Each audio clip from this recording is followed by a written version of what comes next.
From the most powerful voice in business in Michigan, the Michigan Chamber Business Brief. Joining me now, Jim Holcomb is the Chamber President. Jim, good to have you back on the program. Jim, how are you today? I'm doing well. How are you, Steve? I'm doing well, sir. Good to have you here on a Friday. Thank you for taking the time. A lot going on for sure. You look at what's happening. You look at the stress on small business, the stress on consumers, the stress on people trying to make a living. And you have to talk about policy and politics. And I'm not sure that the administration of this government, of this governor, has done a lot of favors for the working man or the people that own small business. What do you think? Yeah, I think what we do is we do see a lot of stress among our membership, and people really kind of wondering where the future is going to head. And that's what we're telling them is, if you don't like the way it's going, and many of them don't, it's time to get involved. They need to stand up, they need to say something, and they need to be engaged in the process. As the business community, you can't sit on the sidelines and hope for something. You need to get in the game and make sure it happens. Yeah. And you look at the policies of this governor and this administration. Ending right to work, prevailing wage put back in place, costing us a tremendous amount of money, spending more than $81 billion in the budget. It was only $55 billion when they showed up in Lansing. It's a remarkable amount of money being spent. And then I look at all the money being spent on corporate welfare here, whether it's at Goshen or the MEDC, just squandering money. And what do we get in return, Jim? Yeah, government spending is vastly out of control. It's having a real negative impact on the economy. We need government to live like the everyday person, thinking about their kitchen table economics. We need the government to sit down and say, what is truly going to move the needle in Michigan? What is going to be a wise expenditure? Because it's an investment in the future. It's not just spending money. We have too much pork in the budget. There's too many free giveaways to curry favor. And we need to get that reined and really brought under control, because it's having damaging effect. As you said, the budget has exploded over the last few years, and there's too much government intervention. And we need to get out of people's way and let job providers and business owners and then their employees drive the economy. They do a much better job than government. They certainly do. And so what are some of the things that the Chamber would like to see happen in the short term, in the midterm, in the long term, just to say, look, Michigan's losing residents, apparently. I saw a study that says we'll lose 700,000 people in the next 20 years. So finding good qualified people is a challenge already. And if people are leaving the state, you have to ask yourself, why is that? And one of the reasons has to be job opportunities, right? Yeah, it's job opportunities that what you look at, there's not one single issue that's going to be the death knell for an economy. You listed off several in the beginning, but what we're seeing from our friends in other states, they don't even have to give away money to bring in Michigan businesses and Michigan citizens to move. They're just saying, look at the way your state is operating. Look at all the burdens of government, layer by layer by layer, from local government on up, and the state government is certainly seems to be the worst offender at this point. And what we need to do really is for government to do less. There's not going to be a silver bullet. There's not one single issue, but it's more of a philosophy. It's about trusting people with their own money and their own decisions. Well, certainly, and you're right. There are some states that don't have to do anything. They just get rid of the income tax. States like Tennessee, for example, which is growing quickly. We've seen what happened in Florida, but Tennessee may be less prominent, but growing. Why? No income tax. And that really helps people to say, hey, I'm going to go to Tennessee, right? And in Michigan, they're going the opposite direction. Absolutely. We have a lot of people in Michigan looking at that, whether it's the income tax or some of the other ones. How do we relieve the burden on people and let them keep more of the money they earn?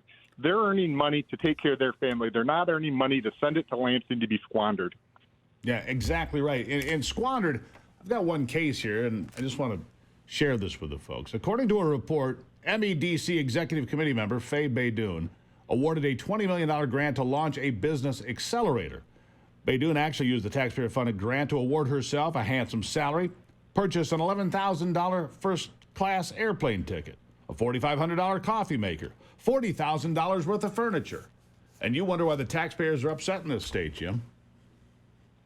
Oh, absolutely. They just don't like to see that type of expenditure. I'm not for sure of all the specifics of that situation, but what it shows is we need better controls in Michigan on the money we're spending. We need to have transparency. We need to have accountability. It's not that there aren't places where government should make a wise investment. The roads is one of them. We've been talking about the roads for this administration's entire time, and still it's not getting done quickly enough. We have an aggregate problem in the state. That's not getting fixed.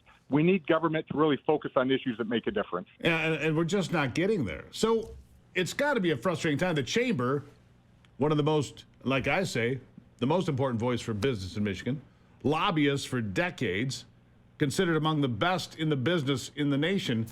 And you must feel like you're running into roadblocks and walls all the time. Yeah, we do. It can be frustrating, but I can tell your listeners there are good people on both sides of the aisle, and what we need to do is stand behind them. And that's what I was talking about earlier about being engaged. You need to help your representative and help your senator stand up. You need to make sure you're giving them the support, not only your ideas and your opinions, but also your support to them to make sure that they feel confident. Politics is very divided in this state right now. We need to get past that. And I think the best way to do that is for people to be a little more involved and take a little more time when they're choosing how to cast their ballot, and do it on facts and data and, governing philosophy, not emotion. So, again, we come back to the same thing that we talk about on this program a lot.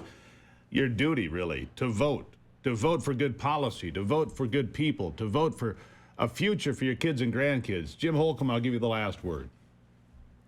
Nope, you're exactly right. It's about civics. Civility is important, but we need to remember civics is about the rights and responsibilities that you have as a citizen, and now more than ever, we need people to stand up and get in the game and participate. Jim Holcomb, always a pleasure, president of the Michigan Chamber of Commerce. Sir, thank you for being here. Have a great day, Steve. Thank you. Thank you very much. All right, look, people are up against it, as Jim was talking about there. You just never know what's coming. So how about a quick break from the news and a bit of a word from one of our sponsors, because it's no longer a question if something is coming, it's when. The only shock's going to be the what. That really is it. Your gut, your instincts, the feeling you've had that something just isn't right and something bad could happen. All of it seems to be true, but what are you going to do about it? What are you going to do about it right now while you still have some time? Your first step is going to my website, preparewithgruber.com. Your next step is stocking up on multiple one-week emergency food kits from My Patriot Supply, priced at under $50. There's no better time to buy in bulk. My Patriot Supply is equipped to help you prepare. As the original Patriot Company, they've helped over 2 million families ready themselves. These one-week food kits with Ready Hour food provide over 2,000 calories every day. They're sealed inside a rugged ammo can so they can last up to 25 years in storage. Just grab it and go when crisis comes. Get these kits for under $50. It's this week only. Preparewithgruber.com. Preparewithgruber.com. Look, we're practicing all the time for what could happen. We practice for football, baseball, basketball. We practice the piano. You should practice in case something bad happens. I guess that's my word today. Preparewithgruber.com. Get ready for whatever happens coming down the pipe. All right, coming up after the break, I'm going to talk about these puberty blockers. Puberty blockers for boys. What do you think they do? Long-term damage is what they do. I mean, it's not too hard to figure out, right? Should be able to figure this out. Puberty blockers, invasive surgeries. There's no good outcome here for anybody. Check out SteveGruber.com to find out more of everything we do here, and I'll be right back on The Steve Gruber Show.